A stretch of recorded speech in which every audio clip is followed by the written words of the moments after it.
You run into a lot of famous people. I will say that. Let me just start with this. It was the All-Star game. And remember, last year's All-Star game was so bad, 192 to 182. It was embarrassing for the league. It was just garbage. And we've seen this before with All-Star games where leagues worry that they're becoming irrelevant. Well, the NBA All-Star game, you used to have it, and then you had the dunk contest, then you added stuff. Dunk contest is now kind of stale, and the skills competition is sort of stale. And so all you have left is the game, and last year it was awful. 192, 182, nobody played defense, nobody cared.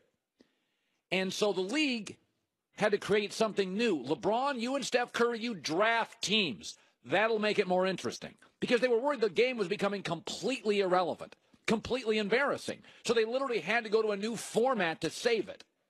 But the format did not save it yesterday. What saved it, because it was a really good last fourth quarter, was LeBron James. Yeah, LeBron James actually took the game seriously and played defense and was really intense. Watch this late game situation. It feels like the game matters. Neither club has shot well from three-point range. Now to 5 seconds. Curry looking for the three. Curry double team. Curry can't find it. Now rush, and that will do it. LeBron James going one-on-one with Steph Curry. Hands him off to Kevin Durant. Put him in a straitjacket. They had him in the coffin corner. There was nowhere that Steph could go. LeBron played defense. So everybody yesterday late played defense. There is not a single NFL player, including Tom Brady, including Aaron Rodgers, that could go to the Pro Bowl and force the other players to care. Not a one. LeBron James came into this weekend, and when that game started, people passed more. There was still hot dogging, but they played defense. Last 6.5 minutes of the game, people were locking down people. They cared who won the game. People think I'm obsessed with LeBron.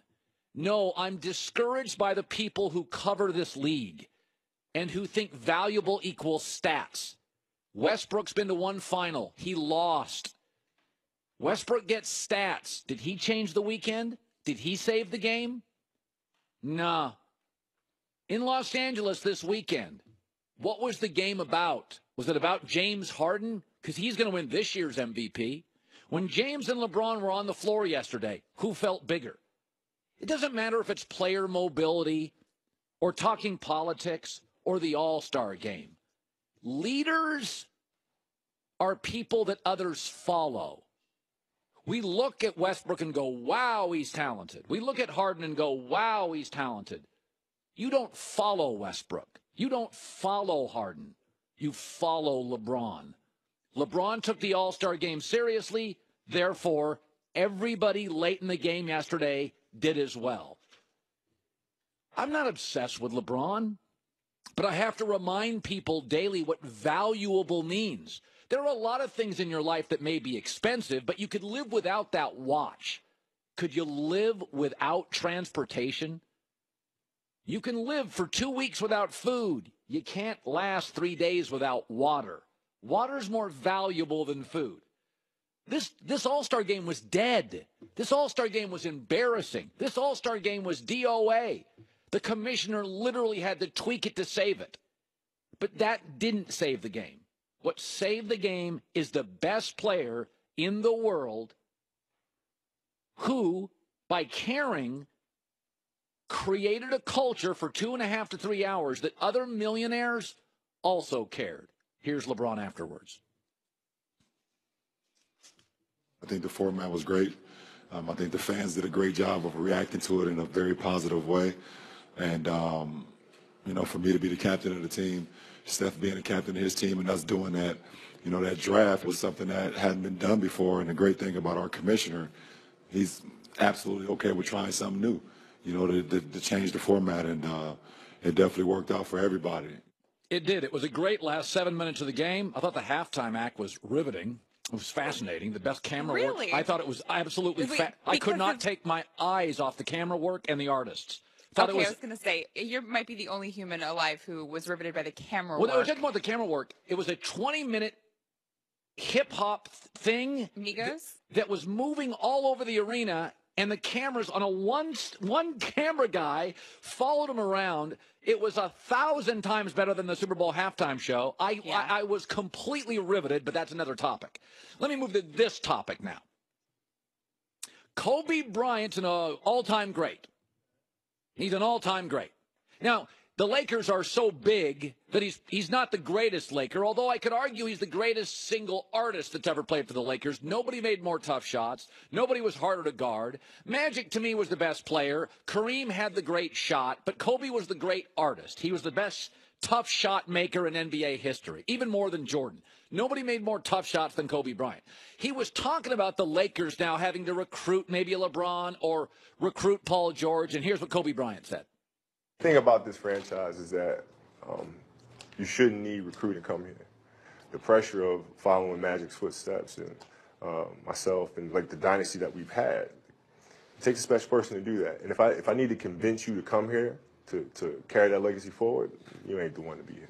If not, you can go someplace else. That's fine too. I mean, it's a certain personality that comes along with it. I mean, it's a brand thing. Lakers stand for excellence and stand for winning. We don't hang division banners. You know what I'm saying? We don't do that. You don't retire everyone's jersey. You retire a Hall of Fame jersey. He makes a really good point here.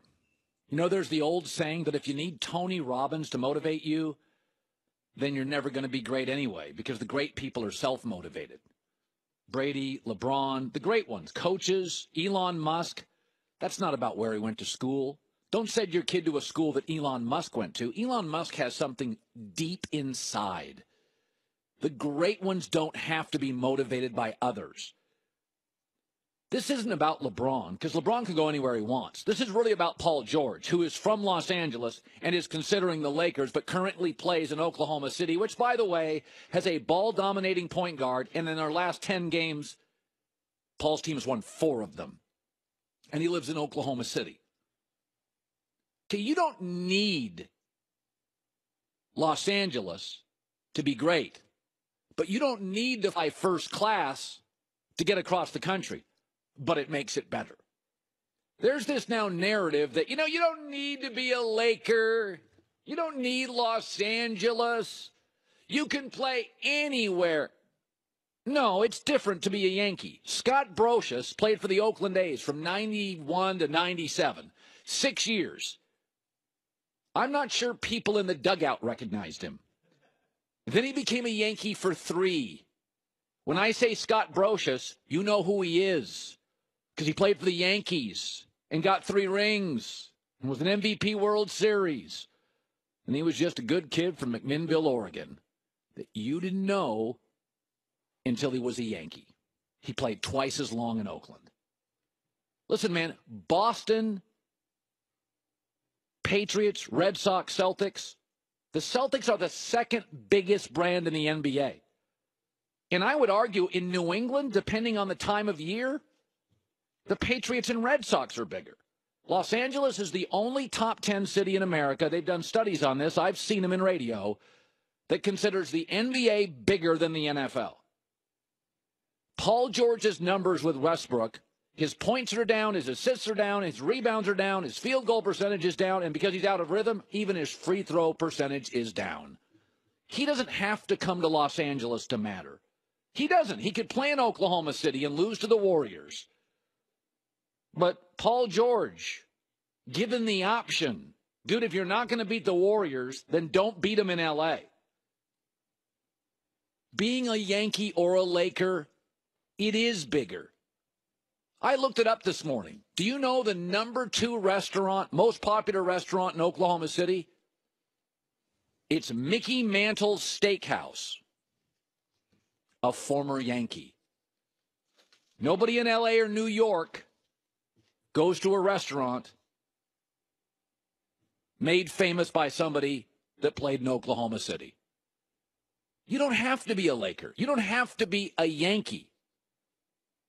But it still carries a ton of weight. And if you've got to be convinced, as Kobe said, or propelled to come here, convinced to be a Laker. Bro, you're not the right dude. Coming up next, LeBron, Fox News, politics, my take, coming up next.